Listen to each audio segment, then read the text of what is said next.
ಶ್ರೀರಾಮನವಮಿ ಕೋಸಂಬರಿ ಮಾಡಲಿಕ್ಕೆ ನಾನಿಲ್ಲಿ ನೆನೆಸಿಟ್ಕೊಂಡಿರುವಂತಹ ಹೆಸರುಬೇಳೆ ಹಾಗೆಯೇ ಖಾರಕ್ಕೆ ತಕ್ಕಷ್ಟು ಹಸಿಮೆಣಸನ್ನು ಹಾಕ್ಕೊಳ್ತಾ ಇದ್ದೇನೆ. ಹಾಗೆ ದಾಳಿಂಬೆ ಹಣ್ಣಿನ ಬೀಜಗಳನ್ನು ಇಲ್ಲಿ ಆ್ಯಡ್ ಮಾಡ್ಕೊಳ್ತಾ ಇದ್ದೇನೆ. ಹಾಗೆ ನೀಟಾಗಿ ಚಿಕ್ಕದಾಗಿ ಹೆಚ್ಚಿಟ್ಕೊಂಡಿರುವಂತಹ ಮುಳ್ಳು ಸೌತೆ ಹಾಗೆ ಸ್ವಲ್ಪ ಕೊತ್ತಂಬರಿ ಸೊಪ್ಪನ್ನು ಸಹ ಆ್ಯಡ್ ಮಾಡ್ಕೊಳ್ತಾ ಇದ್ದೇನೆ. ಹಾಗೆಯೇ ಬೇಕಾಗುವಷ್ಟು ಕೊಬ್ಬರಿ ತುರಿಯನ್ನು ಹಸಿ ಕೊಬ್ಬರಿ ತುರಿಯನ್ನು ನಾನಿಲ್ಲಿ ಹಾಕ್ಕೊಳ್ತಾ ಇದ್ದೇನೆ.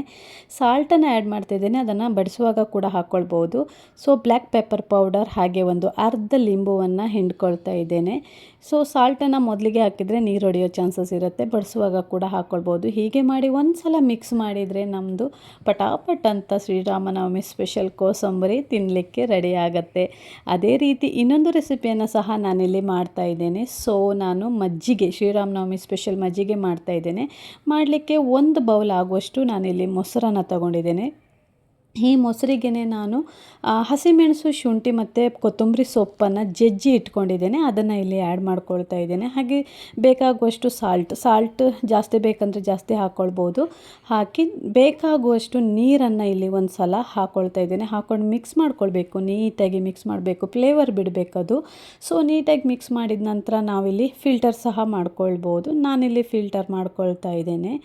ಸೊ ಇದನ್ನು ಫಿಲ್ಟರ್ ಮಾಡಿ ಆದಮೇಲೆ ನಾವು ಇಲ್ಲೊಂದು ಸ್ಪೆಷಲ್ ಇಂಗ್ರೀಡಿಯೆಂಟನ್ನು ನಾವೀಗ ಆ್ಯಡ್ ಮಾಡಬೇಕು. ಸೊ ಅದುವೇ ಜೀರಾ ಪೌಡರ್.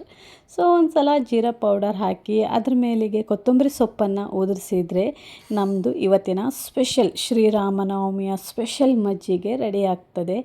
ಸೊ ಈ ನನ್ನ ವಿಡಿಯೋ ನಿಮಗಿಷ್ಟ ಆದರೆ ನನ್ನ ಚಾನಲನ್ನು ಲೈಕ್ ಮಾಡಿ, ಶೇರ್ ಮಾಡಿ, ಸಬ್ಸ್ಕ್ರೈಬ್ ಮಾಡಿ. Thank you.